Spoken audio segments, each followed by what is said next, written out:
G'day viewers. I've got James Hughes here, and he's the Director of the Institute of Ethics and Emerging Technologies. And James Hughes is quite interested in moral enhancement, as am I, and we're going to be discussing moral enhancement today. There's a book which James is writing at the moment called Cyborg Buddha, which is one of the main focuses of this book is actually moral enhancement, but we'll be discussing that later. First of all, to start the interview, moral enhancement, what is it?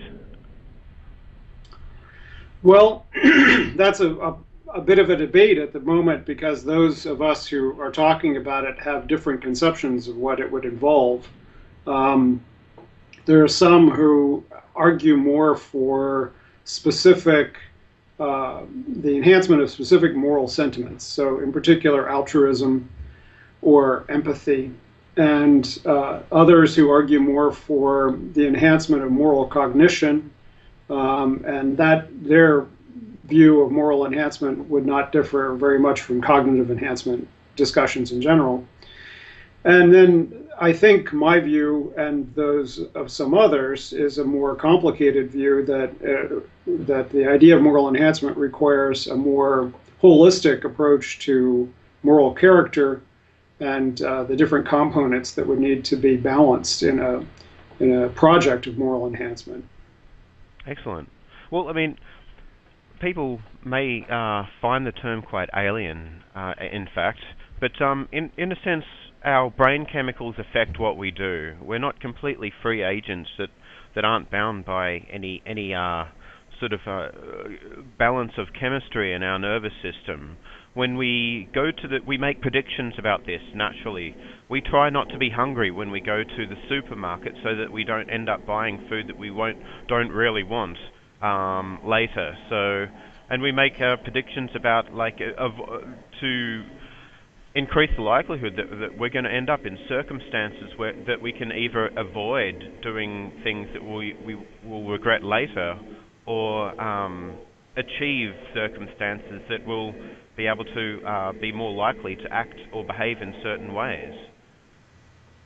Right. Well, I like your example of going to the grocery store, because that, I think, illustrates one of the important points. There are some who are anxious about the idea of moral enhancement, that it is a form of the restriction of freedom, or could lead to the restriction of freedom.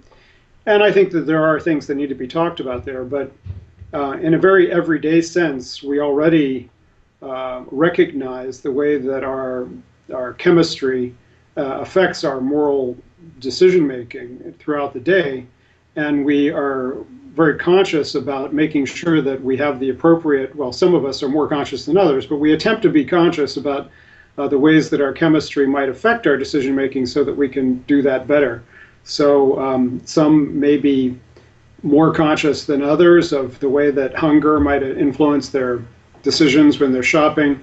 We're certainly conscious that alcohol will influence the moral decision making that we would exercise when we're driving or taking care of children. And the converse, the status quo bias question then is, well, if we think it's a moral imperative not to be stupider when we're driving or taking care of children, stupider by taking drugs that make us stupid, then what if we found that there were drugs that made us smarter at those things? Wouldn't we be obliged to take those drugs? Yeah, so yes, let's not drink too much before driving. Often we find, well, myself, when I used to drink a bit, I found myself a lot more confident about my abilities to do things I wouldn't normally be confident about, knowing that I'd have alcohol later. So, yeah. So look, people there's been suggestions that having 8 hugs a day increases one's oxytocin levels, and there's been research into neuroscience into this. So yeah, I mean, we know that there's circumstantial there's things that we can do in order to change our brain chemistry without actually taking a pill. But it seems as though, through we can morally inform people through education and through like keep them doing the right thing by having laws. So how is research into neuroscience really changing the picture of what human morality is, and how does that play into actually taking a pill to increase people's morality, I guess? Well, yeah, that's a very interesting question. It's part of what has taken me so long with writing this book, which started 10 years ago, that the social neuroscience literature has just exploded in that time. And we've already gone through phases of discovery and enthusiasm about things like oxytocin, to a backlash and research showing that oxytocin is a lot more complicated than we thought, similarly with serotonin and so forth. And part of what's happening is this process. You know about the philosopher Pat Churchland, the Churchlands, who are advocates of what's called eliminative materialism, the notion that the philosophy of mind should be informed by neuroscience to the extent that if there are things that don't have any empirical reference that in the things that we discover about how the brain works, that we should stop talking about them and come up with terms that actually correspond to the things that actually happen in the brain. So, so part of my own problematic with talking about moral enhancement was to get my mind around a model of the virtues that were to be enhanced that would work as a framework for talking about the social neuroscience of these things. If you go to the history, I started basically by trying to put together Aristotelian models of virtue with Buddhist models of virtue, and there's not a direct correspondence between these, as there aren't between any of the models of virtue in religious and philosophical thought. I mean, each one is idiosyncratic to its own set of concerns. There are things that are common to almost all of them, like various forms of compassion. Some are more elaborate in their descriptions of compassion. The Buddhist literature has at least 4 key ideas: sympathetic joy, and empathy, and so forth, of different ways of parceling out what compassion really means. And all of them include some form of prudential decision making, wisdom, into some what I have taken to calling intelligence, because wisdom, I find, is an overly freighted term. It involves too many things. So I've taken to referring to that kind of decision making as intelligence. But if you look at the Buddhist literature, mindfulness and various forms of mental clarification are considered virtues and are never discussed directly by the Greek literature on this, for instance. And conversely, there are things like courage, which are considered virtues in the Greek format and are not directly addressed by Buddhism. So then the question for me was, how can we get a handle on something that transcends the idiosyncrasies of these traditions and is a little bit simpler than, in Aristotle's model, there are like 25 different virtues, and the Buddhist literature can expand from a core of 6 up to dozens. So one of the approaches that I found helpful, at least at the beginning, was that of the positive psychologists, people like Marty Seligman. And what they did was they engaged for about 10 years in pulling together all the literatures on virtue and the various psychological research that had been done up to that point about 10 years ago on these various, what they called character strengths. And then they came up with this text, Character Strengths and Virtues, which is a huge compendium, and they break it down into about 24, specifically 24 different virtues, each of which corresponds to 6 kind of meta character strengths. Humanity is one of them, and humanity has generosity and compassion as a part of it, and self-control is another, and it has different subcomponents. And then they came up with questionnaires which people could administer to themselves to try to figure out what they considered to be their own character strengths and what they needed to work on. And I thought that was a helpful model. Then people took that model and those questionnaires, and those questionnaires have now been filled out by hundreds of thousands of people, and subjected those to statistical analysis, and found that, in fact, the model that Marty and these folks had come up with a priori of how these kinds of character strengths fell out was, in fact, not the way that people themselves experience them. That, you know, there are certain cognitive character strengths, and then there are certain emotive character strengths, and those tend to go together. If you think that you're the kind of person who's strong on compassion, you tend to also be the kind of person who thinks you're strong on courage, you know, certain of the emotive ones. If you think you're strong on prudential decision making, then you're probably also strong on the other intellectual strengths. So those are the way that the literature is panning out now, is that this empirical research is then giving a more of a grounding of how the psychological model really works inside people's brains. That's then corresponding to another level, which is personality theory, which has a much longer track record. And personality theory had come up with 5 basic personality traits: agreeableness and extroversion and open-mindedness and so forth. And there's a correspondence between these character strengths and personality theory. And then we're beginning to have a genetic and neurochemical understanding of how those things correspond to dopaminergic gene variants and serotonergic gene variants and so forth. So out of this model, I think there's beginning to be a stronger empirical understanding of how these different things work.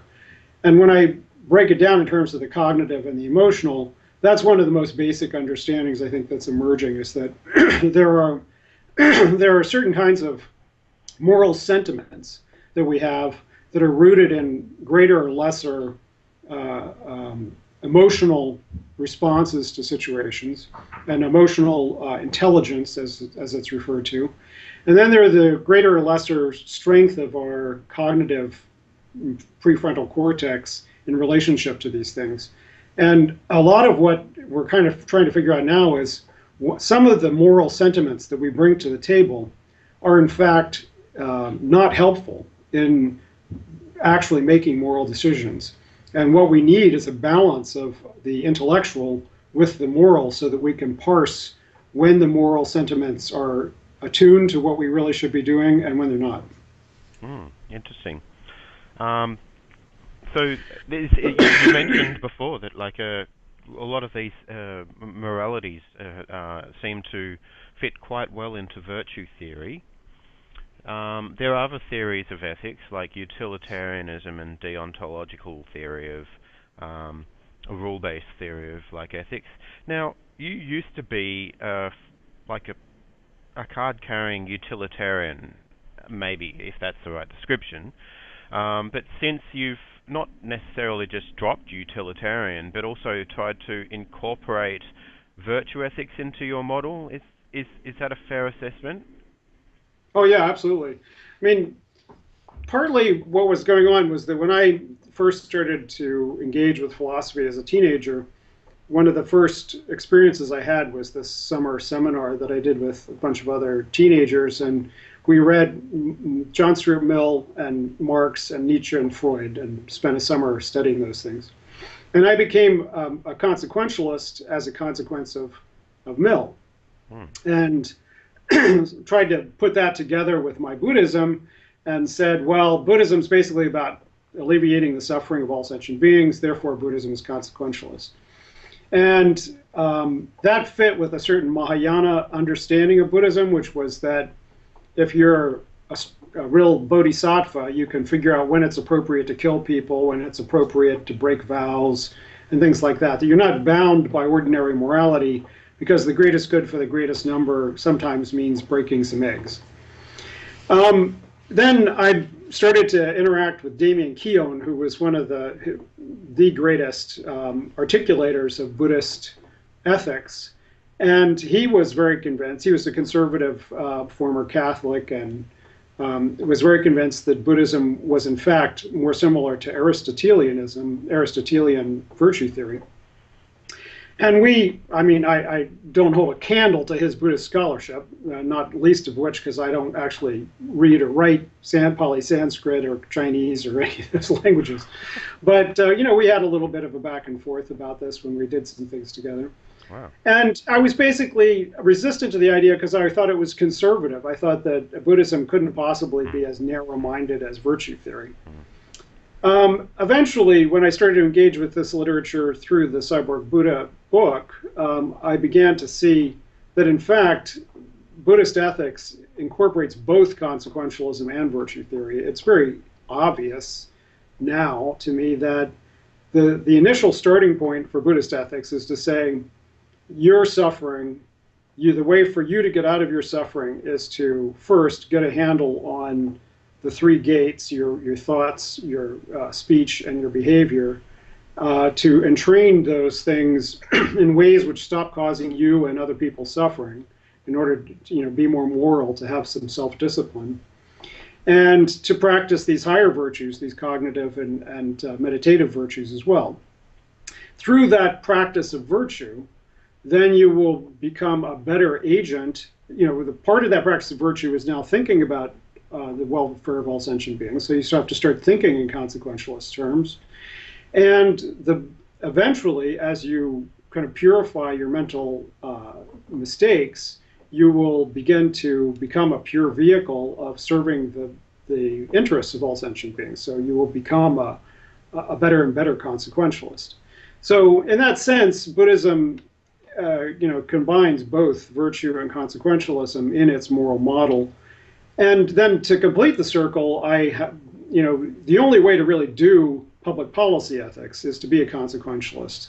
If you try to apply deontology or virtue, you end up with authoritarianism of one sort or another. And so, you know, I'm still quite convinced by Mill's arguments for a liberal democratic approach to consequentialist logic for society. But the problem was that when I started to teach classes about the topics that I was going to be addressing in Cyborg Buddha, I started teaching a class about happiness at Trinity, and began thinking more seriously about wireheading and what neurotechnology was going to mean in terms of happiness.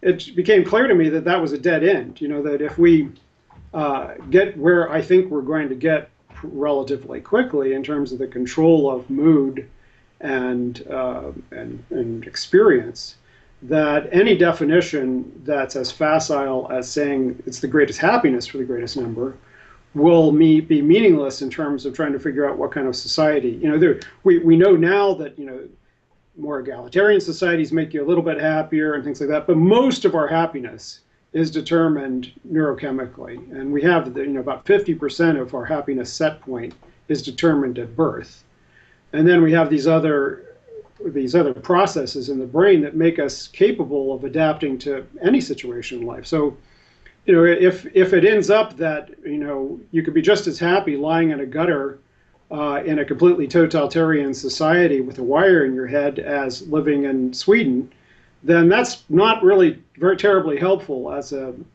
logic.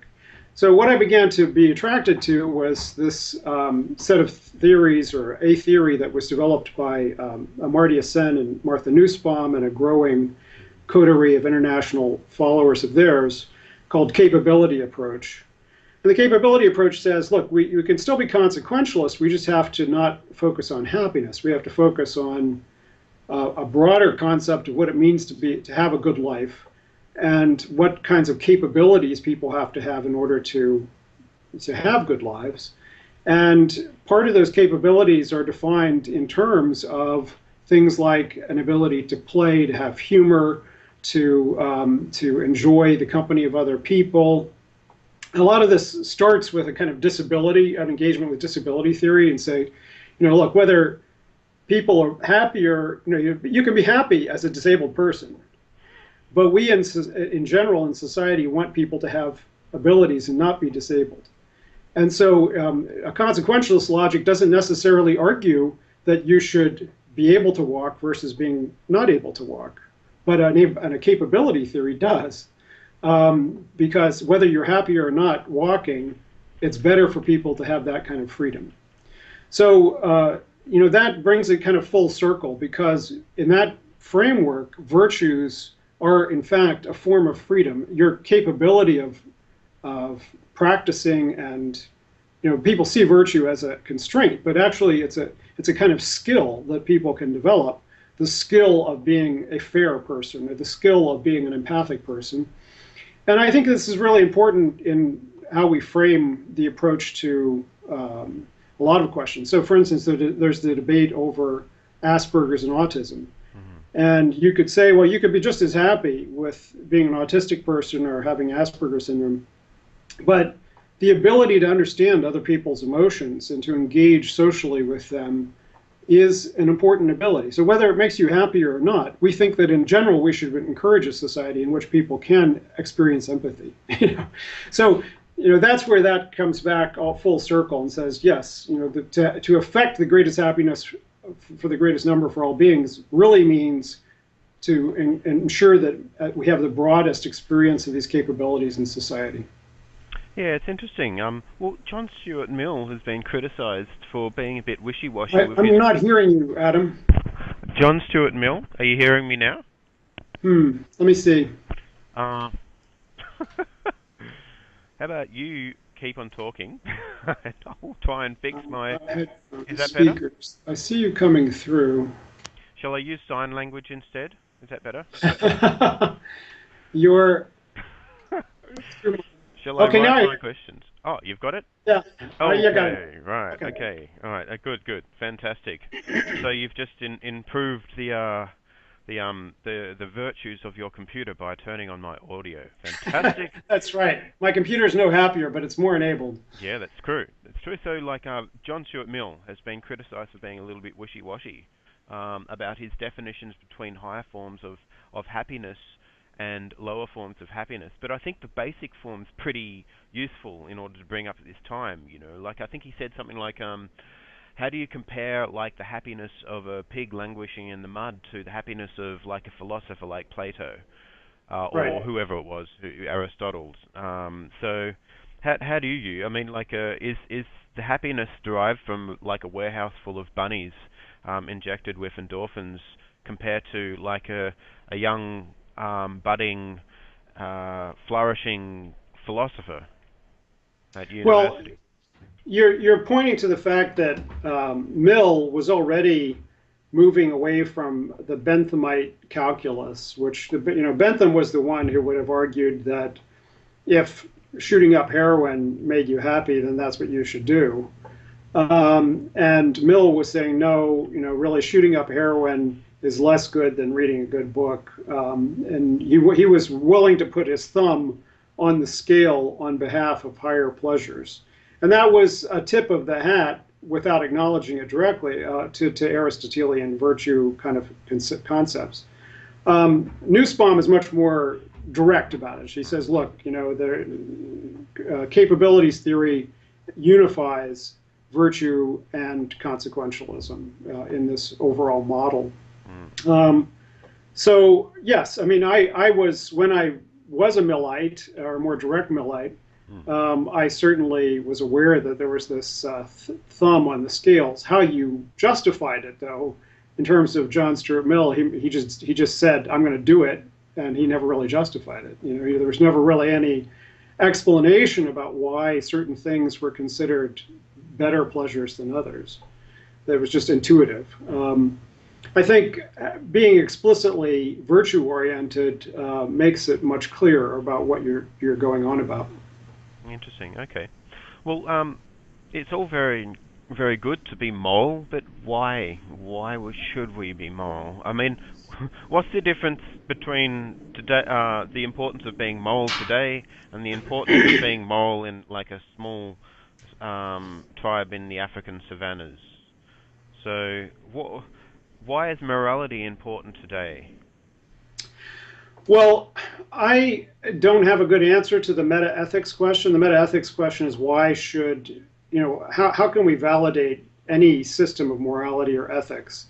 I am a relativist in that respect, that I recognize that all systems of ethics and morality are specific products of specific times and places. There are people like John Harris, or rather Sam Harris, yeah. who's tried to, bull past the meta-ethics problem in a way that's, to me and many others, completely unsatisfying, which is just to say, look, it's obvious to everybody that X, Y, and Z is better than, A, B, and C. Okay, well, it's not obvious to the Taliban, it's not obvious to lots of people around the world. It's not obvious to the Chinese, et cetera, that liberal democracy is better than, Sharia law. You say to them, liberal democracy empirically makes people happier. It generates longer life expectancies. Completely unconvincing to the Taliban. That's not the framework in which they judge right and wrong. So how do you say on a rational intellectual basis that one system or another is better? There's no real way to do it. That said, I think there are certain things that many of us take for granted. I mean, Harris is right that most of the world takes for granted that if people end up under one system of government or one system of thought, happier, longer lived, less divorce, child abuse, et cetera, that is going to be convincing for many that that's a better system to live under. And I think that that's right. And I happen to have grown up in a society that takes those kinds of forms of evidence seriously, so I'm willing to go with that. Now, given that we live in this relativist dilemma, what does that say about virtue theory? And the person who's thought most deeply and been most influential in thinking about that is Alistair McIntyre, who wrote the book After Virtue, which is basically a postmodernist take on virtue theory. And what he says there is there are different virtues in different societies, different times and places. And there's no real way to say that one set of virtues are really better than another. But what each set of virtues are in each society is an articulation of the skills that are considered necessary in that society to live a rich and fulfilled life, to live the good life, what Aristotle called eudaimonia, to live a meaningful life. And it may be that, in ancient Greece or Sparta, the virtue of courageously confronting your opportunity to die a good death was a very important virtue. And thank goodness it's not anymore, because we live in a different society and different time and place. But wherever you are, he argued, you can figure out, you can look around and determine what the virtues are that are specific to your time and place, and practice them in order to live that meaningful life. I think that that's a useful sociological approach to this. And one of the things that it does for transhumanists like you and I is that it implies that there may be virtues to come. There may be virtues that are specific to a transhuman or post-human existence that are different and currently unimaginable to the virtues that we currently have. Yes, so that's interesting. Have you, well, yeah, I kind of like railing against some of the supposed virtues that are like encoded in our norms, social norms, the larger social norms than like the transhuman, like the more like global social norms, like death is good. There's mythology guides to guide our reasoning and all that sort of thing. But it's interesting that sometimes different subclusters, subsections of society or the global society disagree on finer points of these social norms, and often get angry with each other because they believe that their norm is more universal than someone else's norm. Have you ever read Joshua Green's Moral Tribes book or know about his work? Yeah, I know. We did a conference with Josh and a bunch of Molly Crockett and others on the moral brain 2 years ago at Yale. Oh. And it was very, very useful to talk to them about this. I mean, part of what Josh is confronting is that consequentialism works its way in a complicated way in our moral sentiment. Consequentialism is an example of the influence of Enlightenment thought on contemporary moral reasoning. And there are pre-Enlightenment moralities, and then there are post-Enlightenment moralities. I've been influenced in thinking about this, obviously, by John Haidt as well, his work on moral intuitions. And there are some moral intuitions that conservatives and pre-Enlightenment thought take a lot more seriously. Moral intuitions about preserving the sacred objects, moral intuitions about deference to authority, and about the importance of in-group, out-group. Enlightenment thought sees things quite differently, that it's in fact more moral to be morally universal than to give preference to your in-group or to your family. It's more moral to resist authority than to be deferent to it. And it's not necessarily moral to give in to appeals to the sacred when it means restricting people's freedom or being unjust or so forth. So the moral intuitions that liberal and Enlightenment thinkers take seriously boil down to essentially, in Haidt's framework, caring, not harming others, fairness, and leaving people alone, or the right to autonomy. And this corresponds roughly to the three principles of bioethics, autonomy, justice, and beneficence. And it corresponds to the French Revolution, égalité, fraternité, égalité, fraternité, liberté.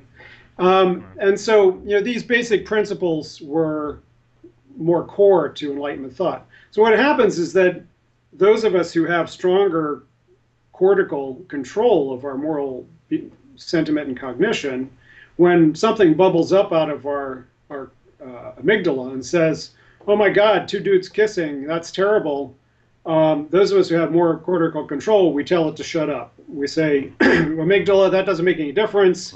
It's not a moral sentiment that you're feeling. It's just your own bias." Similarly with racism or sexism and so forth.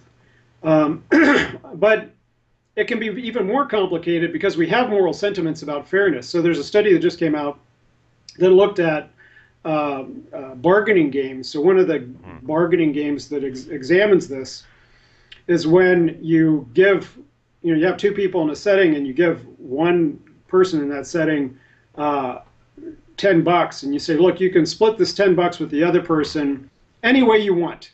And then the other person is able to accept or reject that offer. Sounds like the Ultimatum Game. It's the Ultimatum Game. And so if the person's really greedy, they can say, well, I'm not going to share anything, or I'm only going to give the other person $1, I'm going to keep 9. And then the person who's being offered that has to agree to accept or reject it. And if they reject it, then neither of them get anything. Now, the interesting thing here is that, no matter what the person is offered, if they accept it, they're better off than if they reject it. Because if they accept it, they get $1 or nothing. If they, but if they get an offer of 5, half of the $10, great. But if they only get an offer of 1, they'd get more than they would get otherwise. But some people have this innate rejection of unfair offers. And so they'll reject an offer that they consider too much below fairness. So this study looked at, well, what happens if we let people sleep on it? And what happens is that the longer you are away from that particular setting, the more likely you are to accept an unfair offer. So what's going on? It's that we have a deep innate sentiment to punish cheaters. That's part of our primate heritage. And so if some ape comes back to the tribe with a big set of haunch of meat, bananas, and they want to keep all but one banana, they give you one banana, you say, screw you, buddy, and I'm not going to take this banana, and I'm never going to do anything with you in the future. But that's the deep primate moral impulse, is to punish the cheater. But if we have time for our cortex to work, it says, no, no, wait a minute. One banana is better than no bananas. Take the banana. So which one's the moral impulse? There's a moral impulse involved in punishing cheaters and trying to have a fair division of division of goods. But there's also the rationality, the prudential decision making, that one banana is better than none. And I think this is where we get more and more complicated with our model of moral enhancement. If we were to just say every impulse to punish cheaters is a good impulse, that takes us down a really strange road. I mean, that's one of the reasons why we have an unfair society towards people who are dependent on the dole, because conservative politicians are able to demonize people who are dependent on public assistance, saying they're cheating. That we shouldn't be supporting X, Y, and Z person out there because they're a cheater. Conversely, our antagonism towards the rich and the 1% is a part of a moral impulse, that it's unfair for some to have 90% of the wealth in society when the rest have none. So we have to have a more complicated model of what a truly good moral character involves, that has both these cognitive and emotive elements to it. Right. It's interesting. I mean, couldn't we come about the same, couldn't we approximate what our amygdala tells us, in a sense, just through pure logic, as Hume might say? Or was it Hume? Kant, sorry. Yeah. Yeah. Couldn't Kant just come up with a set of rules to sort of determine who's being unfair and who's not being unfair without invoking the amygdala? Yes, I mean, I think you can work backwards. You can say, okay, if fairness is a value, what does a fair society look like? I mean, Rawls is being behind the veil of ignorance, is a kind of cognitivist approach to try to come up with what fairness looks like. And I think that can be a useful exercise and can add depth and complexity to our understandings of fairness, because fairness is not self-evident. Is it fairness of opportunity or fairness of outcome, equality of outcome? There's all different kinds of ways of parceling fairness. And so we need to be much more cognitively complex in order to figure out the appropriate way to go about fairness. Is having a lottery better than first come, first serve, et cetera, et cetera. I think that, well, I lost track of my train of thought, but I do think that it's, go ahead. Yeah. So I think it's important that moral enhancement is actually discussed among wider circles, because look, Julian Savulescu, who you've read about and you've met and spoken to actually in person, has written about moral enhancement, but his concern is that we're just not morally equipped for the modern age, and our ethic, our intuitive ethic seems to be more suited to the African savannah, and really just adaptations based on our genes' want of survival, and is not necessarily interested in us humans actually, other than just being a vehicle for the genes. But on top of that, as I mentioned before, we live in a very different world than we used to, and right. So we're wielding tools of massive technological power now, and so because how many psychos are there? Maybe 1 in 100 people are psychopathic, if that's the right. I don't know if it's something like that. Anyway, it's close to. Right. So if the tools get easier and easier to wave about, and if these tools can be damaging, then maybe we do need to be morally enhanced. So this could be a good point at which to discuss why we should be discussing moral enhancement. Well, Julian and Ingmar Persson's argument, and they've been very influential in getting moral enhancement as a topic onto the table. I think it's a little bit simplistic. I mean, basically, they focus on the lack of altruistic concern that we could be more altruistic, we could be more comprehensive in our altruism, and more foresighted in our altruism. That things like climate change, we need to, be able to take that seriously within our own moral behavioral framework. Okay. And that, and I think that they're right that we, our moral frameworks were developed for small groups and not for large societal public policy questions. The connection between, jacking our dopamine or our serotonin or something and getting us to think in these broader terms, I think is pretty abstract.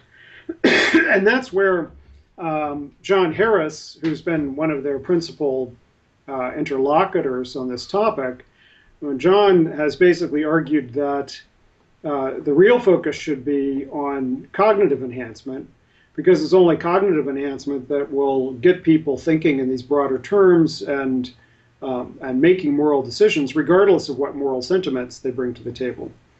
Now, both of those arguments, I think, are inadequate because they focus on one side or the other of what every theory of virtue and moral and character development has always stressed needs to be two parts of a whole, which is that we need both, entrained moral sentiments and well-developed prudential reasoning, decision-making, understanding of the world. In Buddhist terms, the integration of wisdom and compassion is the kind of central dilemma of character development. That if you only have wisdom in a Buddhist framework is very iconoclastic and eliminative. It basically, you look at the self, there is no self. You look at the world resolves into nothingness. That's liberating in some sense. Understanding those things, it liberates you from certain kinds of concerns about yourself and others. But if that's all you do, then you become very selfish. You become the arhat, who's not a compassionate being as well. So you have to combine that with, in this great paradox, with compassion for all sentient beings. At the same time that you recognize that they're empty, that their suffering means nothing in the end, that there is no good and bad, yet you commit yourself to the ending the suffering of all sentient beings. And that's the Bodhisattva way. That's the paradox of the Bodhisattva way. So in the same way, in Western thought and Western virtue ethics, we need to combine our cognitivist moral reasonings and understandings of the world with these emotive ones. Now, I think it's even more complicated because, as I've said, the degree to which we understand our moral sentiments, we understand that some of them are actually immoral. Some need to be encouraged and entrained. Our sentiments for fairness need to be grappled with and can be an engine. Our sentiments of empathy need to be grappled with and can be an engine for certain kinds of moral behavior. Others of our moral sentiments, like our desire to be deferent to authority, have to be more or less suppressed. And that's a complication here. But I think what you also are pointing to is that there's some, especially in transhumanist circles, who imply that everything could be cognitive, everything could be intellectual.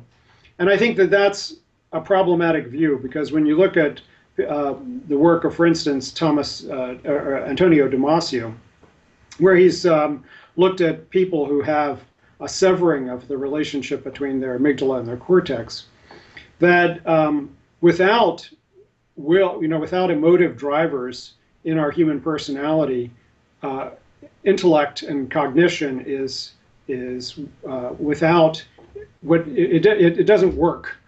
So people can't come to a decision about things without some kind of emotive drivers. They don't have an impulse to make a decision in the first place or to finish the decision. That's part of the problem. From a Buddhist context, the self, your desire to create self and other, comes out of desire. Desire drives the creation of the world. It drives the creation of self. So if we were to simply be minds without self, without desire, we would be inert. There would just be awareness but no desire to do anything. So in some complicated way, compassion is rooted in being a self-willed creature. It's at least rooted in having empathy for other self-willed creatures to know what their experience is like. So at any rate, in a lot of different levels, I think we have to acknowledge the interdependence of emotion and will with cognition, especially around moral decision making. Yeah, that's true. Well, I mean, it's been argued that you could, these morals or sentiments or these emotions could emerge from complexity, and so that could emerge from like a pure cognitive styles. But what would emerge? And Right. that's an issue. Yeah. Right. Well, I mean, the folks who are concerned about friendly robots, they, I think, have a very unfortunate cognitivist approach. And an example of this is the trolley problem. So the trolley problem is a set of experimental philosophy scenarios in which you have to make a choice about whether to let a certain number of people die or pull a lever to kill one other person. Most people will pull the lever, but if you have to actually push the man onto the tracks in order to stop the train from killing more people, most people don't want to push the man onto the tracks. And what's going on there is the consequentialist logic in our cortex is what's effective when all we have to do is pull the lever. Our neocortex is not so squicked out by the signals it's getting from our amygdala to say don't pull the lever. But when it's actually having to push the man on the tracks, the amygdala takes over, tells the neocortex, this is just too squicky, don't do it, and we won't push the man on the tracks. So I think that's now I keep losing my train of thought, but that's an example of the complicated interreaction of moral sentiment and cognition. Oh, okay, the direction I was going was the AI. Mm-hmm. So Damasio found that there were certain people with lesions in the brain who had no problem pushing people onto the tracks. Now, 20% of people that they've tested say, yes, I'd push the guy onto the tracks if it saved other people's lives. But most people say no. But there were certain people with lesions in the brain that interfered with the connection between their amygdala and their cortex. And because they had this kind of psychopathic condition, they had no problem pushing people onto the tracks. Now, it's quite imaginable that you could have a consequentialist computer, a consequentialist robot mind. And this is what we probably want. If we were to design a fail-safe mechanism for nuclear weapons or something that would take over in the event that human beings got whacked, what would we want it to do? We'd probably want it to reduce the amount of suffering in the world through whatever decisions it had to do. If that meant dropping a bomb here versus here, the logic should be consequentialist about it. But we want human beings to at least experience the dilemma that having to kill certain people in order to save others is a dilemma, right? Human beings make the decision to either do one or the other. And there are some human beings who would make the decision to push the man on the tracks, but if they're not brain damaged, they experience it as a dilemma, right? They push the man, but they feel, I'm doing something that is terrible here because I'm actually killing this man in order to save other people. Just as we want soldiers who have to send, if a general has to send 50 men to their certain death in order to save thousands of others, we want the general to experience that as a dilemma. We don't want him just to say, 50 men, no problem. So that's what a truly human moral cognition involves. It involves the interplay between these cognitive and emotive dimensions. If we just had an AI programmed with consequentialist logic that never had that emotive thing going on, we would not experience that as a truly moral machine. So a moral machine would have to, like a truly moral human being, have to be a very complex combination of motive and cognitive features.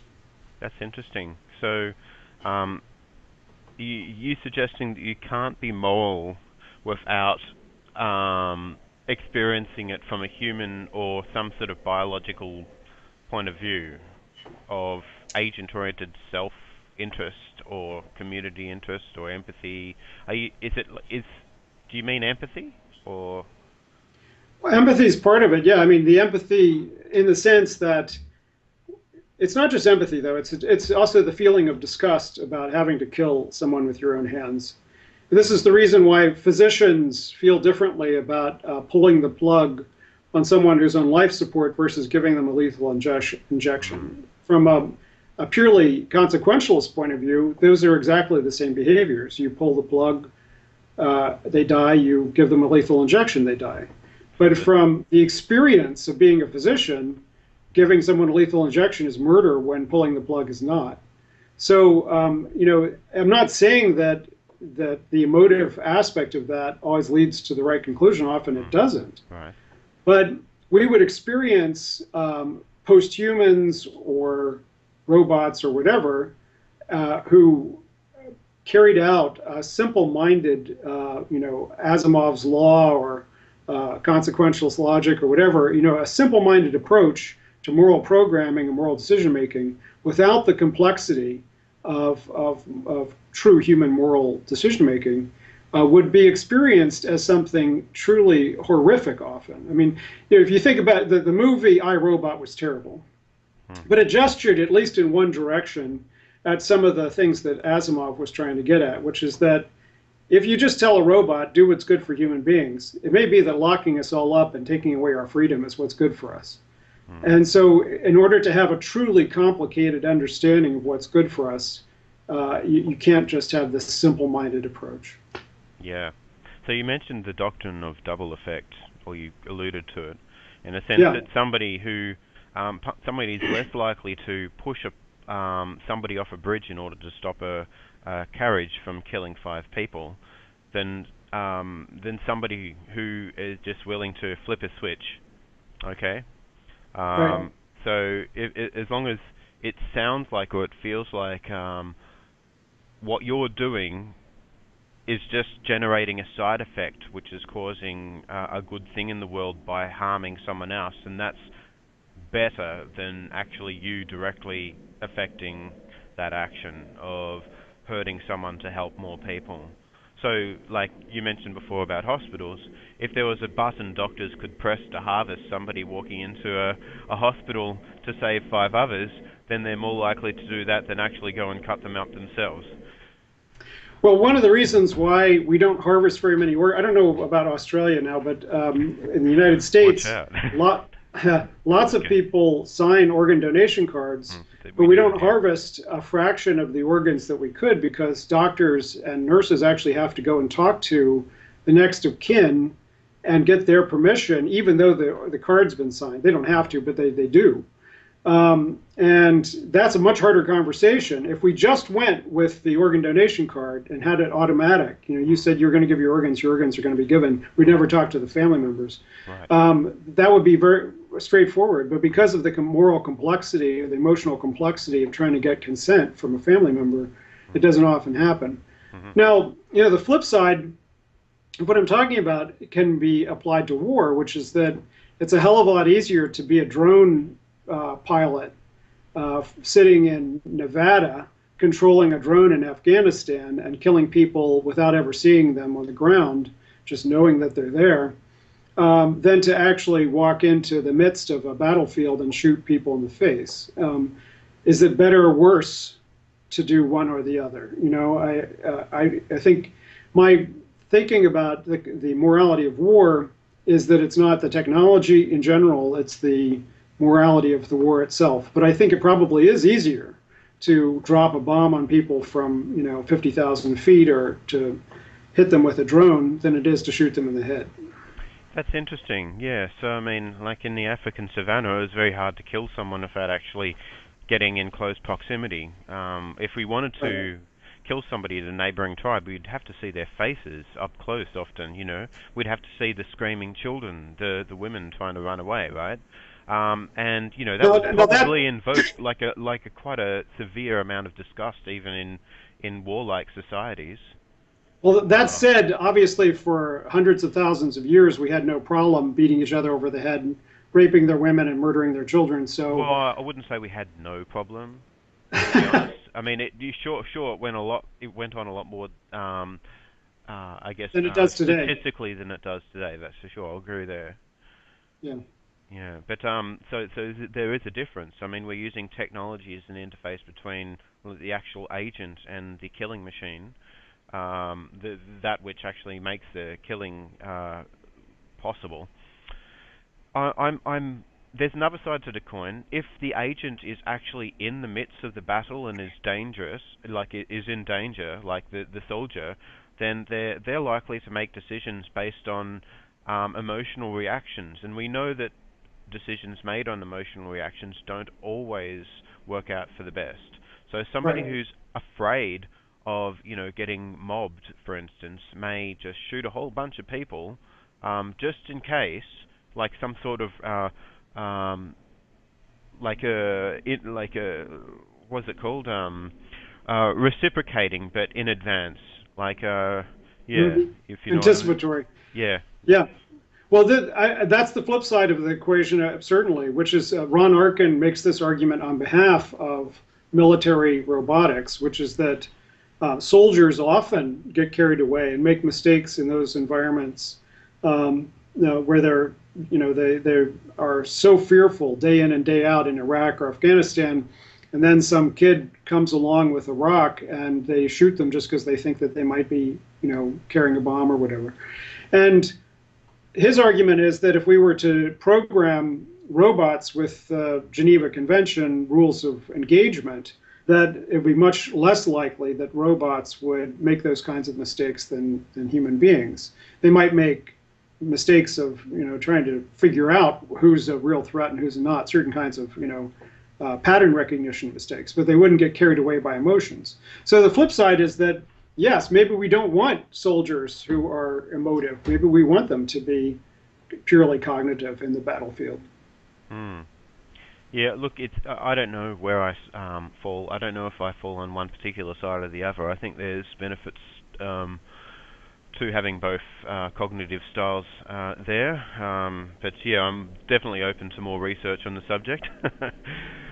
Look, it's interesting that, look, I was alluding to before, like, it seems to me that it's an important thing to worry about, like, to think about moral enhancement, because we also aren't very good at calculating large numbers, and we don't see that much of a difference between one cute little girl on a photograph saying this person needs help, let's feed them, and like a million others. Okay? Right. Um, Well, that's the empathy impulse can take us quite far astray. I mean, this has been a huge problem in medical priority setting that you can set up a perfectly rational allocation scheme for something like organ transplantation.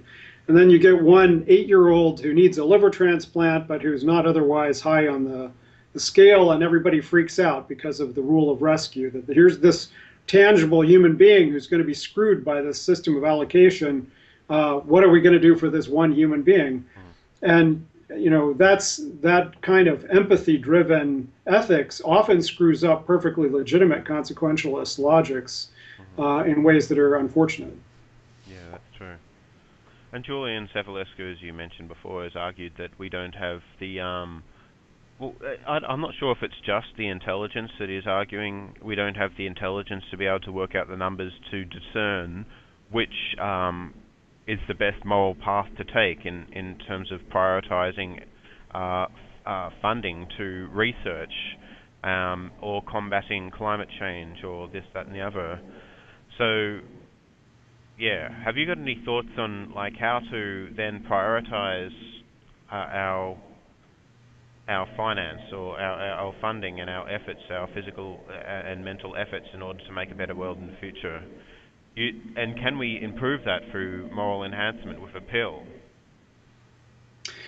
Well, since I became a political activist as a teenager, it's been a question on the left about what the calculus of suffering is around any particular issue or kind of oppression. It was certainly a lot easier back in the days of Marxist reductionism to say, that all goods will be delivered by the achievement of socialism, class struggle struggle, the engine that will get us to the achievement of socialism. So everything else can wait. Gender oppression, sexual minorities, racism, everything else can be reduced to this one set of struggles, and we knew exactly how to achieve that. Once you got into the 1960s, into the post-Marxist period of left thinking around the world, and we began to recognize the interdependent and relatively autonomous nature of things like gender, sexual politics, racism, that it became a lot more complicated. And then you had to say, well, do I devote myself to gender because half the world's women and they're getting screwed, and but then 90% of the world is poor and working class and they're getting screwed, and gay people are only 4% of the population, and so maybe their oppression's less than everybody else's, so I shouldn't work on that. And so there's this kind of calculus of suffering where you try to figure out what you should be working on or what the priorities of your party program should be. I think it's a pretty complicated and important thing to think about. I certainly think there are more or less important issues to work on in the world, and more or less useful ways to do it. Personally, I think a lot depends on where you are in the world and what kind of a person you are. If you happen to be LGBT and living in Holland, then it may be that working on LGBT issues in Holland is a pretty important thing for you to do. So we can't always be perfectly consequentialist about it. We have to also take into account the kind of people that we are and the passions that we have that can bring us to try to affect change in the world. The effective altruism folks at Oxford, they've been working on this as well. It's like, if you can figure out for different nonprofit organizations which ones spend money the best and which ones are working on projects which are going to help the most people in the world, then how much of each dollar that you give to each nonprofit organization in the world is going to have the biggest bang for the buck in terms of global suffering. That can make some sense as an approach if you actually are that abstract about things. But most people aren't. I mean, most people, they really are concerned about animals, or they're really concerned about immigrant rights or whatever. And so I think, we all have to engage in the ways that make sense to us. There are a lot of ways to improve the world. In terms of, the IET, we've certainly gone through some of that thinking as well about how we orient towards our own program, what kinds of a political program IET should have. And so we have 4 basic programs. We have the Longer, Healthier Lives program, or Longevity Dividend program. We have the Human Rights or Rights of the Persons program, which has a number of different features, one of which is trying to argue for technological enablement as a basic right, and then trying to break the anthropocentrism of rights discourse to understand that rights aren't just for human beings, but can be broader. And then the culture engagement part of our program, which is trying to help culture creators think about a non-trope-laden approach to the future. So get away from bioconservative tropes that every new technological innovation is going to lead to a dystopian outcome. And then the fourth is the catastrophic risks set of things that we work on. And I think that you can make an argument in each of those cases that those are, for the kind of organization that we are, the situation that we're in the world, the best places for us to put our energy in order to make the most profound impacts. Longer, healthier lives, the most successful appeal that techno-progressive or transhumanist ideas have to the public is in the almost universal acceptance that it would be a good idea if we could all live longer, healthier lives. If you say immortality to people, then a lot of people aren't on board with immortality. But if you say, look, if we could give you 10 extra years of healthy life expectancy, don't you think that would be a good idea? That's positive. Trying to argue on behalf of cloning or other things, far less acceptance. So I think that's a good wedge issue. So that's an example, the kind of organization we are, the passions that we have to bring to the table, the kinds of issues that we want to argue. where could we have the most leverage to improve the world, and that's a good example there. And I could make the same kind of argument for all of those issues. So I don't think that you can just really talk about it in the abstract, effective altruism in the abstract, without your own engagement, your own situatedness in terms of the things that you can bring to the table.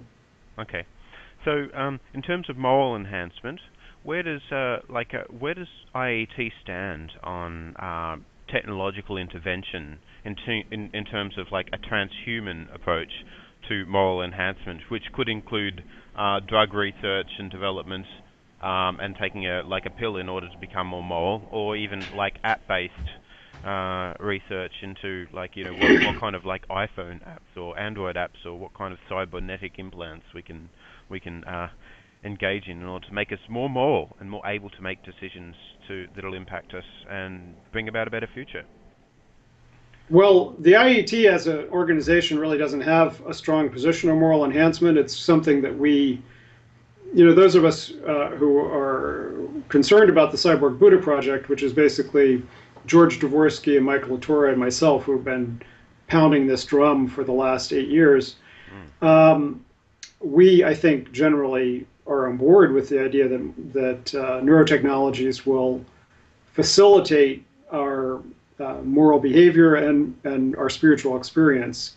I think for myself, one of the things that I'm trying to bring to the project through Cyborg Buddha is to get away from let's take a drug to make us more moral, and to situate, contextualize our responsibility, our obligations to attempt to use emerging neurotechnologies in these ways.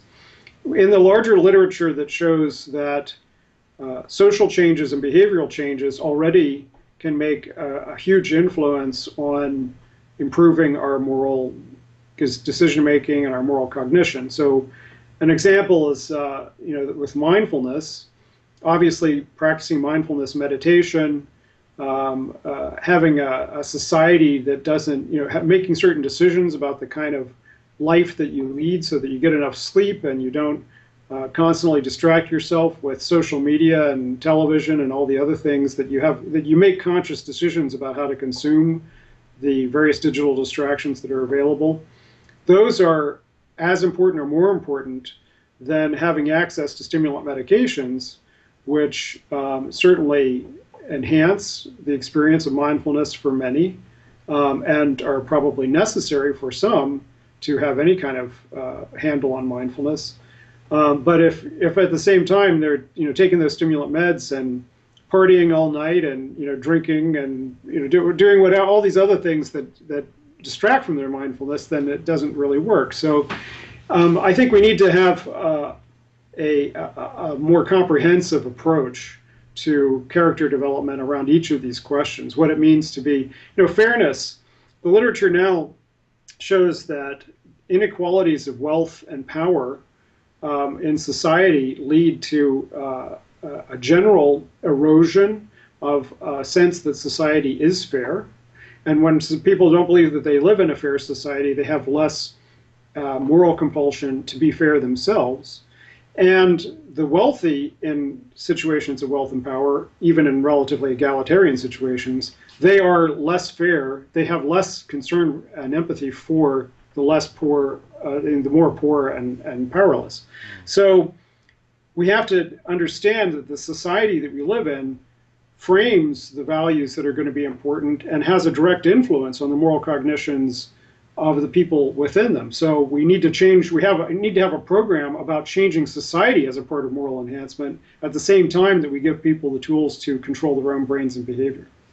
Yeah, so it would be sort of a shame if one approach were embraced and not the other, and we had a society of people popping pills in order to achieve a result.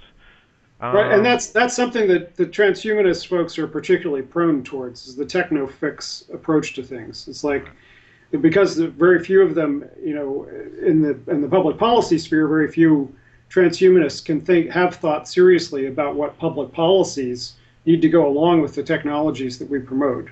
Mm. Some of them because they're explicitly anarchist or libertarian, others just because the discourse hasn't matured that way. But we need to talk about what kinds of Food and Drug Administration regulations we think are appropriate for genetic enhancements and cognitive enhancements. Mm. In the same way, we need to take on this language of and moral character and virtue in ways that are very foreign to the libertarian and individualist impulse of transhumanism, which is to say, let 1,000 flowers bloom, everybody go do whatever they want with their brains and bodies. It's all fine, that kind of Benthamite, impulse to say everybody find their own path to happiness, and say, no, if some people decide to suppress all their capacity for compassion and empathy for other human beings as a part of their own personal project of enhancement, we don't actually think that's a great idea. We actually think that there are some better ways to be transhuman and worse ways to be transhuman, and we want to help people guide themselves towards the better ways. Mm-hmm. Yeah, sure. So, like, you let 1,000 flowers bloom doesn't actually mean let 1,000 flowers bloom. It means let the tallest flower bloom and let all the others sort of yeah. I wouldn't go in that absence of sunlight. Well, yes, right. I mean, if what 1,000 flowers blooms means from the libertarian context is that we're going to end up with wild inequality, that's all, again, an immoral outcome that we need to avoid somehow. But I think what's more of concern to me is that there may be ways that we jack around with our, for instance, mood, that there may be ways that we create more and more effective forms of addiction that are truly deformative of human freedom. The Land of the Lotus Eaters, Brave New World, Soma, etc. That in ways that methamphetamine and heroin and cocaine have only kind of gestured towards, and in the future will become increasingly effective. That I think is one of the most troubling prospects, and we need to be able to say, there is a transhuman morality which tells us that it's not good to end up with a dopamine switch that you're constantly thumbing until you die. Yeah. Right. Yeah. Sure. So, that's the other side of the coin. That we're going to just become like a dudes running around, or not even running around, sleeping around on like Soma all the time, or we're going to be sort of in the land of the Lotus Eaters, waiting for Cyclops to come and bash us on the head and swallow us. So, yeah. I have actually interviewed David Pearce on these subjects, and if anybody's watching, check those out. And he discusses his rebuttal to such claims about his view, but does acknowledge that is a response that society sometimes takes to some of the enhancement issues. So, but I think one of the things that transhumanists do bring to the table is the fact that we're very interested in discussing things that other people don't, or try to avoid. So, from a transhuman point of view, taking pills might be more emphasized than like the social things. Not to say that it shouldn't be an exclusion, but transhumanists do seem to emphasize the technological solutions where other people may be not even bothering to. Right. And I think that there are technological solutions to some of these things. I don't deny that, and that's where I think that we need this comprehensive view that most of the discourse out there about moral enhancement, to the extent that there is discourse, has been about character development through non-technological means. So Sure. We do bring this unique element when we say, look, taking a pill can be helpful and it can be an important part of an overall program, but we can't go in the other extreme and just talk about the importance of pills without acknowledging that it has to be a part of this overall program. Mm-hmm, definitely. Well, let's talk a little bit more about Cyborg Buddha. It's been described as a discussion on the impact that neuroscience and emerging neurotechnologies will have on happiness, spirituality, cognitive liberty, moral behavior, and the exploration of meditational and ecstatic states of mind. So, do you want to go into detail about what it's all about? at the moment? Which iterations you're up to? What it's about at the moment?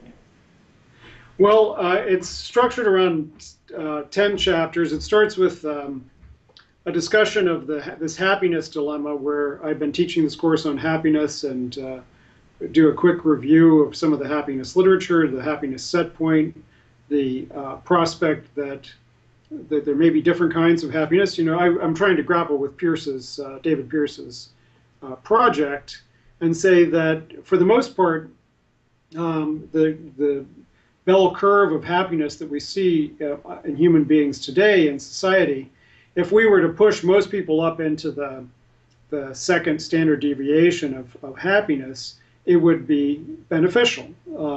That most of the people at that end of the spectrum are quite engaged with their lives. They're not heroin addicts. They're people who are more successful in their work. They're more successful with friendships and with marriage, and they don't experience any downside to their happiness. At the third standard deviation of happiness, however, in the top 1% of happiness, we do see people beginning to be a little bit less successful in these things, because they're so happy that they don't give a crap anymore. So you see, for instance, with occupational success, that it goes up, up, up into the second standard deviation, and then the third standard deviation, it begins to go down. Because it's like, why make a sacrifice to achieve something at work when you're already perfectly happy?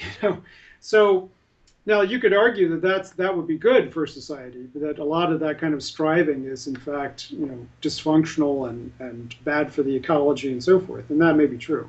But you keep going out on that extreme, and this is where David and I have different views of the seriousness of these addictive potentials at the other end. I think there is dysfunctional end of happiness, then we will be able to achieve them in increasingly effective ways that, as I say, are only currently gestured towards by drug addiction and methamphetamine. So given that those prospects are out there, I say, well, what is a richer understanding of happiness? I talk about eudaimonia and the Buddhist understandings of happiness that come through this form of character development that involves the practice of the various virtues. So then I go into a model of 6 virtues, which is self-control, caring, fairness, intelligence, mindfulness, and transcendence. And transcendence is kind of a catch-all category for a variety of different ecstatic and transcendent experiences and ways of living. So creativity, awe, hope, gratitude, and so forth. And review the literature there. The meditative side mostly ends up with the mindfulness literature, although there are meditations on compassion that I talk about with the caring stuff. But a lot of the literature a lot of the research that's being done on meditation has been done on mindfulness meditation. And it's one of the pieces that I think is missing from most of the Western discussions of virtue, because your capacity to pay attention to your own life and to other people really is a precondition for your ability to be a moral person in the world, just as self-control is a precondition. And most liberal approaches to moral decision-making, like when I talk with John Harris and Julian Savulescu, they never bring up self-control. It's all about altruism, altruism, altruism. Because self-control is not considered, because self-control is considered a conservative or reactionary virtue. That's all prudence and denial and renunciation and becoming a Catholic priest and blah blah blah. Mm-hmm. No, self-control is your ability to actually do what you say you're going to do, or do what you want to do. Your ability to not put food in your mouth when you're trying to diet, your ability to get up and go to work when you know that that's what you have to do. So self-control is a precondition, but mindfulness is also a precondition for being an effective, fair person in the world, or being an effective, intelligent person in the world. Then the last 2 chapters of the book are about the effect of these technologies on what I call trans-spirituality, which is the notion that every religion will be grappling with these neurotechnologies and with the enhancement potentials in general. Some of them will grapple with them and decide that they're all of the devil, that it's all part of the rapture end times, and they will reject them. I think my earphones are about to kick out. If they kick out, I'll switch over to the laptop. Okay. And the final chapter is about the effect that these technologies have on our sense of self and the erosion of the illusion of self that I see them bringing about. Okay. Well, if there was any specific, why are you writing it? And is there anything specific you want to achieve in writing it? Not only just to the actual direct readers of the book, but do you hope for it to have a larger, more cumulative effect, affect social policy, for instance? Well, I see it as I've suggested in our conversation, I see it as a part of my grappling with the inadequacies of libertarian futurism, libertarian transhumanism, that they have an inadequate approach to what the good life is that I think can lead us quite dangerously astray. And so it relates directly to Citizen Cyborg. I talk in Citizen Cyborg at the end, in the latter chapters, about what would happen if we had morality control chips and that some people decided that they were going to just turn off all their compassion. What would be the consequences of that? And I think that we have to have a richer conception of what the good society looks like and what kinds of people we want and need to be to have a good society, and the willingness to step away from radical individualism and say, no, some communitarian guidance that keeps people from ending up drug addicts or radical individualists or socially apathetic or whatever, is legitimate. It's legitimate to have civic virtue goals. That's a part of a larger project of an engaged progressive ideology. So it follows directly out of the project of Citizen Cyborg, but it's also related to my concerns with spirituality. What does it mean to have a not specifically Buddhist, but a kind of a broad, a trans-spiritual or pan-spiritual integration of these potentialities into a spiritual project that sees that there could be potentialities of human experience beyond simply the mundane. Mm-hmm. Okay. And have you got any dates about when it's coming out? Well, yeah. It has to get written this year. My last child finally went to college last fall, so I've lost all of my excuses. My excuses of my virtue of being an engaged parent is no longer a good excuse. So I got serious about finishing the framework, and the writing is proceeding. And so I hope to have it sold sometime in the coming year and hopefully out next year. Right. Is it going for any particular publisher, an academic publisher, or is it? It won't be an academic publisher. We haven't sold it yet, but it won't be an academic publisher. And given the way things have been going in terms of publishing, if it doesn't have a sufficiently attractive publisher, I'll probably just release it as an ebook, because that could be equally successful. Citizen Cyborg has sold relatively well, but I think I probably could have sold an equal number of copies as an ebook without having to go through basic books. It's certainly nice to have that kind of a publisher, at least for my first book, so that you could say I had a legitimate brick and mortar publisher. But at this point, I'm not terribly concerned with that. But my agent is. He wants to get more of the money of a regular press. Well, it'd be nice to be able to do both, wouldn't it? Yeah. And it seems as though it's a book. It sounds like a book that's not that there isn't a lot of. It's kind of unique in a sense. This whole cross between moral enhancement, transhumanism, spirituality, and politics. Yeah. It sounds like it'd be a good addition to people's physical library as well, even though that's on the way out. People want something to sign too. You can take them to conferences and sign, right? People can line up. I think it would make a good complement to the self-help literature, because most of the self-help literature does not defend drugs in the way that I would defend them in this book. And so when I've talked to people, I gave a talk recently in my college about stimulant medications and defended students' right to use them both with prescriptions and without, on these grounds that we were talking about. The virtue of a student is basically that they are supposed to learn and be good students. And most of the use of stimulant medications in higher education is not abusive and is towards being better students. And a lot of the students came up to me and were quite appreciative, both those who took them with prescriptions for ADD, because there's a strong Luddite bias against the diagnosis of ADD and the prescription of stimulant medications, and those kids being seen as somehow cheating. And of course, the kids who were taking them without a prescription also who thought my talk was great. So I think there's a market out there for people to hear a cogent moral defense of the importance of neurotechnology as a part of their overall moral project in a way that isn't being articulated. Mm-hmm.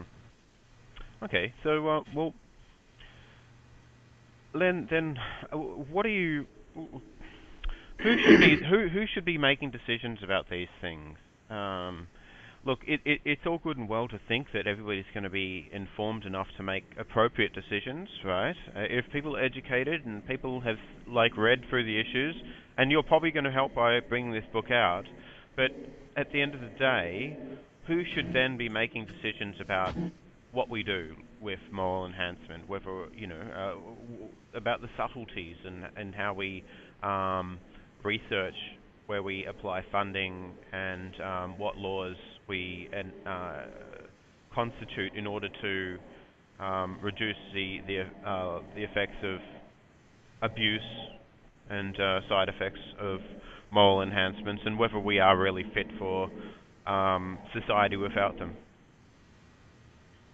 Well, I think the existing regulatory mechanisms in our societies are more or less adequate. The ways that they're applied, I think, could be improved. So as I say, I think that the current drugs that are being used for the treatment of ADHD are far less dangerous than they're regulated for, especially since alcohol and tobacco are legal. The notion that cannabis, can get you still in some places in the United States a 30-year, sentence, and that Adderall or methylphenidate are treated as the same as cocaine. They're chemical analogs, but their risk profiles in society are entirely different. So I think that the way that things are regulated can be improved.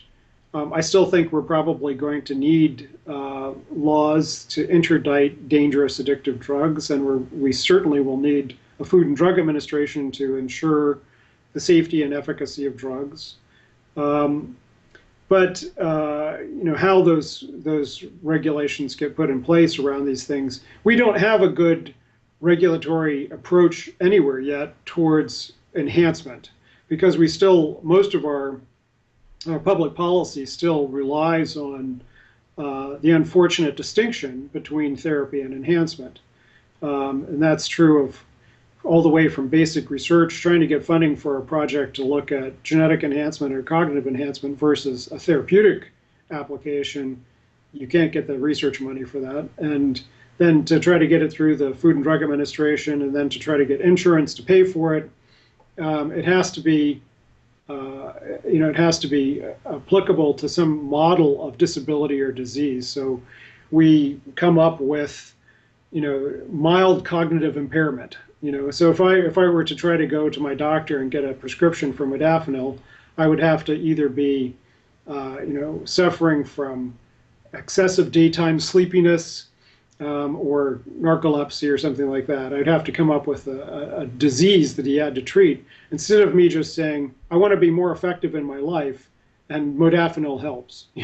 Please prescribe me some modafinil. I think we need to improve the way that we regulate these things so that we take away that distinction. There's still a balance in any decision making in public policy and in our individual lives about the risks and the benefits. Whether it's enhancement or not, there's still risks and benefits, and I should be able to have a discussion with my doctor about the risks and benefits without him saying, well, I'm sorry, I can't do this because it's enhancement. But in the end, I think most of us would say that the decision should come back to us individually. So once the efficacy and safety of a particular drug has been determined, and we've tried to figure out whether it's something that should be a part of the public health provision or available through the marketplace, and there's a number of things to consider there. Some drugs will be too expensive to provide for everyone. Others will have too many risks to want to do that for everyone. So some things we allow people, like cigarettes. We don't give cigarettes through the public health system because it's all risk and no benefit, but we allow people to buy them individually. And so it may be that there are some of these kind of cognitive enhancement options in the future, which are moral enhancement, which we don't provide through the public health system unless you're a psychopath. And if you're a psychopath, diagnosed as a psychopath, then you can get these drugs and enhancements. Otherwise, it's in the public sphere. So we end up with enhanced psychopaths. Well, that's actually something that's not to be laughed at, because the research shows that when you give oxytocin to psychopaths, it improves their improves their emotional sensitivity to the person that they're trying to be be psychopathic towards. It makes them better psychopaths. So there's a lot of complexities there. The difference between autism actually seems to be somewhat responsive to oxytocin, so it makes people a little bit better at reading other people's emotional cues. But for psychopaths, that improvement leads them to be more effective psychopaths. So we need to change them at some other level to get rid of their psychopathy. But anyway, you can imagine a situation where oxytocin enhancement could be applied for people who are autistic, but you'd have to buy it, at the drugstore without state health insurance help if you didn't have that diagnosis. So those kinds of regulatory decisions will be there in the future, just as they are now. Okay. Well, outside of law and education and social frameworks for achieving better morality, applying the brain through drugs to achieve moral enhancement is seen by some as autonomy infringing. That is, removing choice and reducing self-determination. I won't even say free will. Okay, and often and even overly paternalistic. How would you respond to these forms of rejoinders?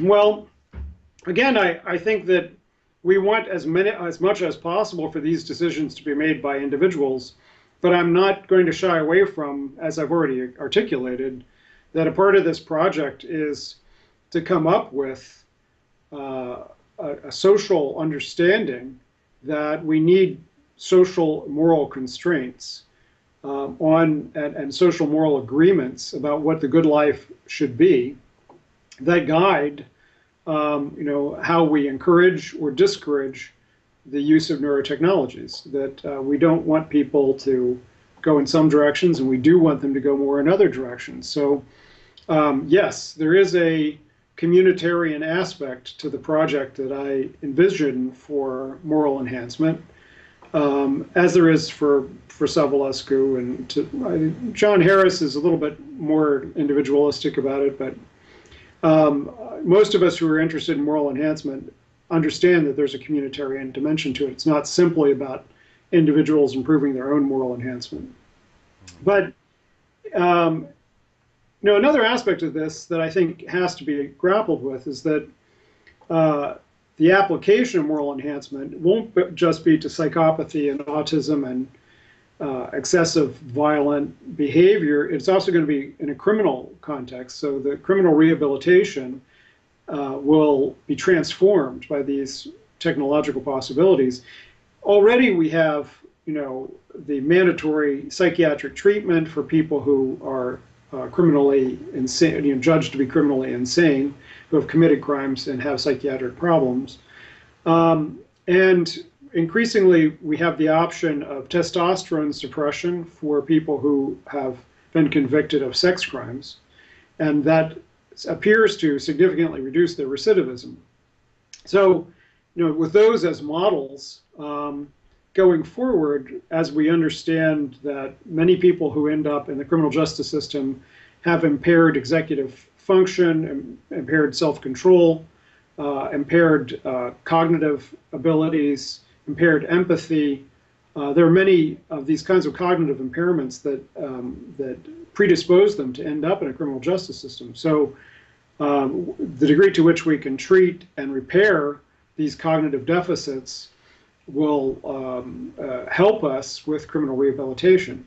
Then the next stage might be something like what was ruthlessly parodied in Clockwork Orange, which is the kind of selective conditioning of people to say, look, it's not just that we want to make you a little bit more empathetic, a little bit more self-controlled. It's that there are certain kinds of behavior we never want you to do again.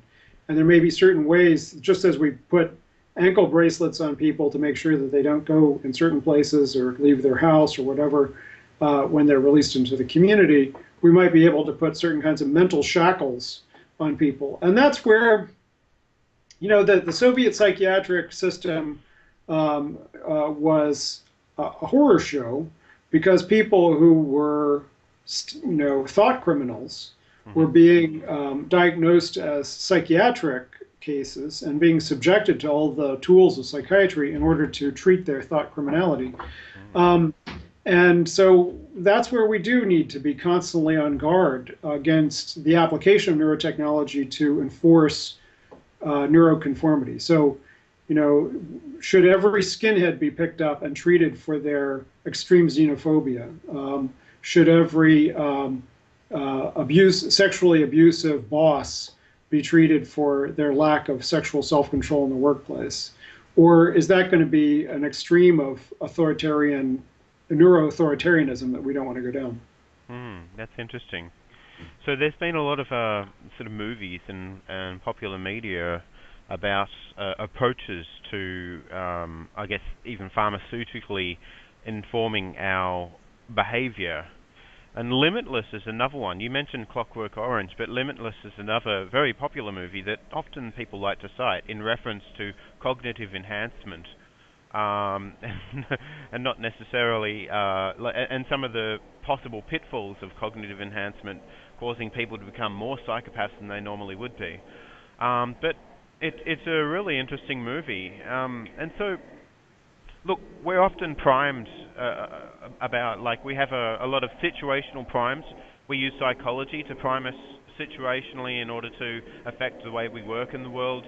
But Limitless is more about the chemistry side of it. So is there a large difference between changing people's minds through psychology or a pill? Well, just to step back with Limitless for a second, I love Limitless as a movie, and one of the things that happens in the movie is the very first time he takes the cognitive enhancement drug, he meets the landlady in the hallway, and she gets into an argument with him. And when his cognitive enhancement kicks in that situation, he suddenly realizes why she's arguing with him, right? He has sufficient, his cognitive enhancement increases his emotional understanding in the situation so that he can just cut through the traditional fight and flight reflex that you might have with getting into an argument with someone like that and say, oh my God, this person needs me to say X in order to help her get out of this mental situation that she's in. So he says exactly the right thing. You need help with I think it was like she was writing a paper, or she was a law student or something, she needed help with her paper. You need this kind of help. It cuts through, and he gets past that. But then he takes her to bed, and she's married to the landlord, or the guy next door.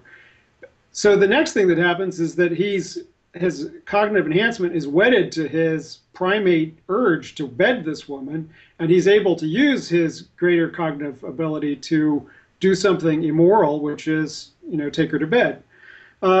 So it illustrates both sides of the coin, that cognitive enhancement could facilitate moral enhancement in the sense that it might make us capable of suppressing our own immoral impulses to have arguments, and it might increase our self-control. It might increase our moral and emotional understanding of others so that we can help them in more effective ways. It might also then enable our deepest and basest selfish instincts, and in ways that are immoral. So I loved the film, and it's just a great, complicated depiction of the whole thing.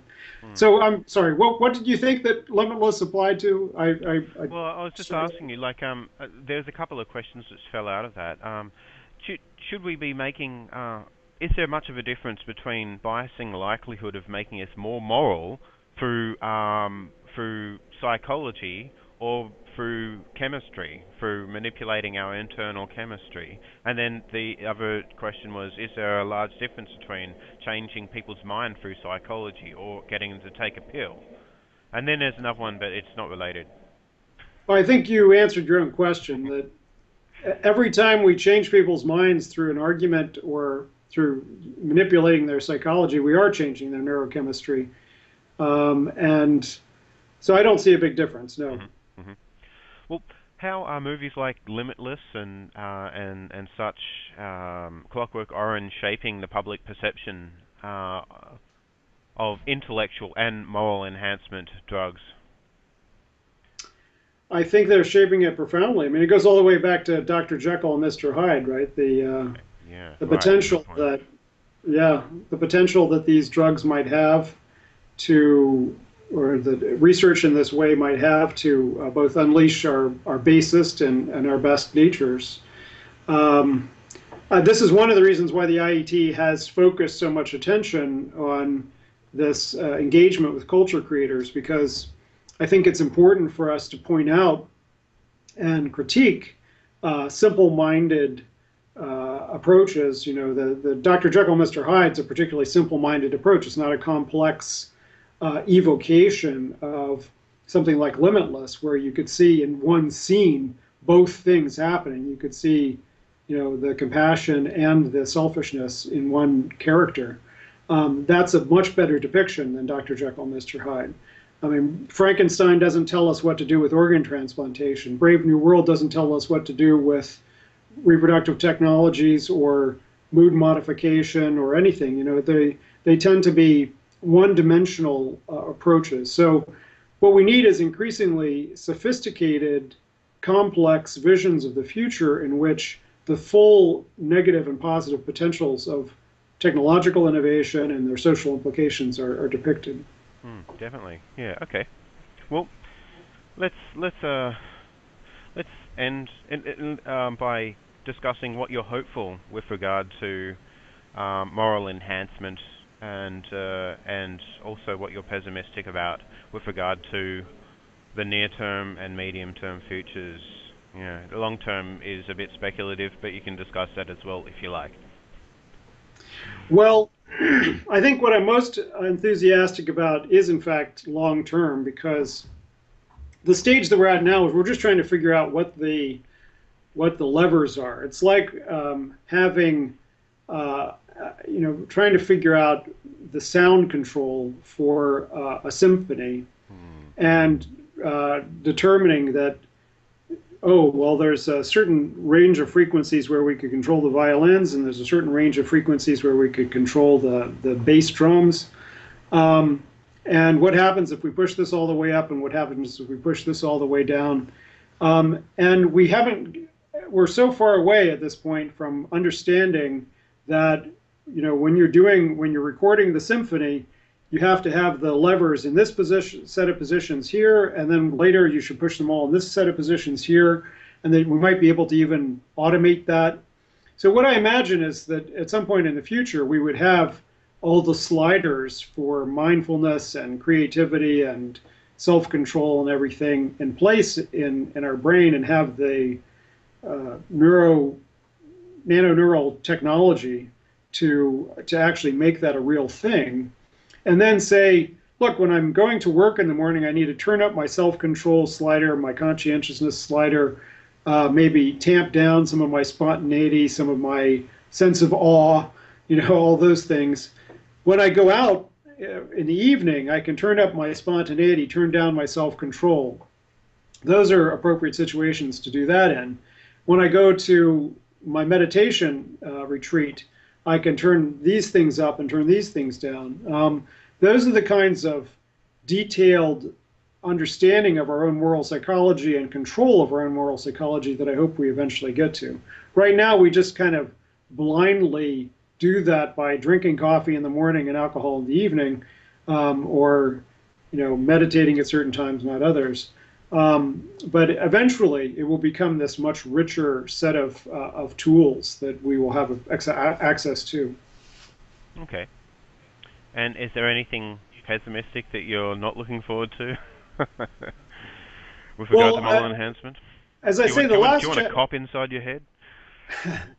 The last chapter, well, the cop inside the head is certainly one thing, one dystopian possibility, that there will be societies like, all the authoritarian societies that currently exist would love to be able to have cops inside people's heads. China, North Korea, Iran, so that certain kinds of thought criminality would just be impossible. And I think that that's a significant dystopian possibility. But I'm even more concerned by the fact that our Western liberal democracy has been founded on a set of ideas about individualism, liberal individualism, that has developed for like 300 years, and that the moral compass of that, the central moral foundation of that, is the notion of the autonomous, discrete, continuous individual.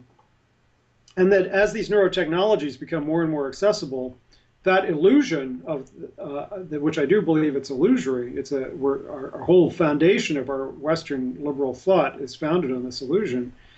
That illusion will become increasingly untenable, and I don't know what's going to replace it. I don't know how to conceptualize a post-individualist understanding of citizenship. The Borg is kind of a placeholder for how we think about what would happen if we didn't have individualism. We just have the Borg.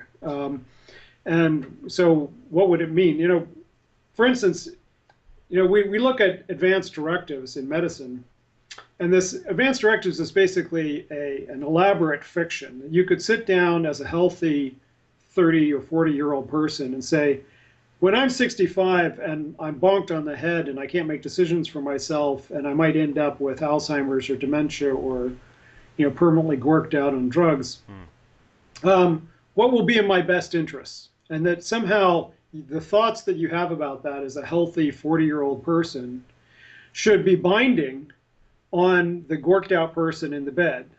And that's absurd, right? We all know that this is an absurd prospect. No one can really predict what the quality of life that people are going to have when they're in these situations in life. Most of the people who get severely disabled don't want to commit suicide because they are eventually perfectly happy in those circumstances. And family members are just as good at predicting how you should feel in those circumstances as you are as a healthy person now. So some people have said, well, what's really important is not you, because if you're gorked out and you can't communicate or make decisions, who cares what you think? What's really important is the family and the society. So maybe it's just the family that should make decisions. Maybe we shouldn't pay any attention to advanced directives at all. I think that this is one of the kinds of trains of thought that the erosion of liberal individualism leads to, and that is that maybe it's only communitarian interests that should be taken into account. This is one of the reasons I've gotten increasingly interested in Confucian thought, because kind of the centerpiece of Confucian thinking is the importance of communitarian obligation to the family and to the society in general. And I suspect that Chinese, going forward, between communist influence and Confucian influence, the Chinese social thought will establish a radically different model for how to regulate these kinds of technologies than we have in the West. Well, that's interesting. And I'd just like to ask you another question then.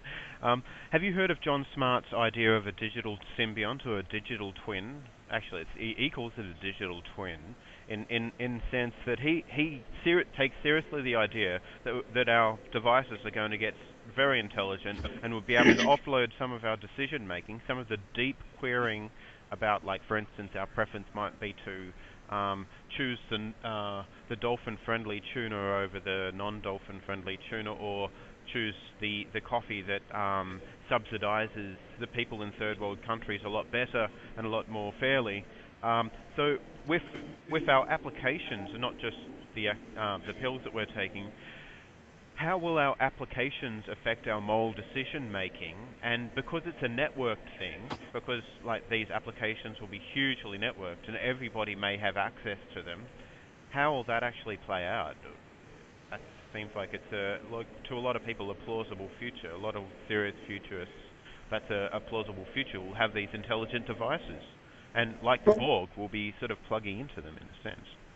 Well, we already have analogs of that in a number of different kinds of apps. I mean, we've had for a decade apps that will, for instance, read your email and flag terms of abuse and say, hold them and say to you, do you really want to curse at people this way? Or do you really want to, keep an email for an extra 20 seconds in case you decide you really didn't want to send it?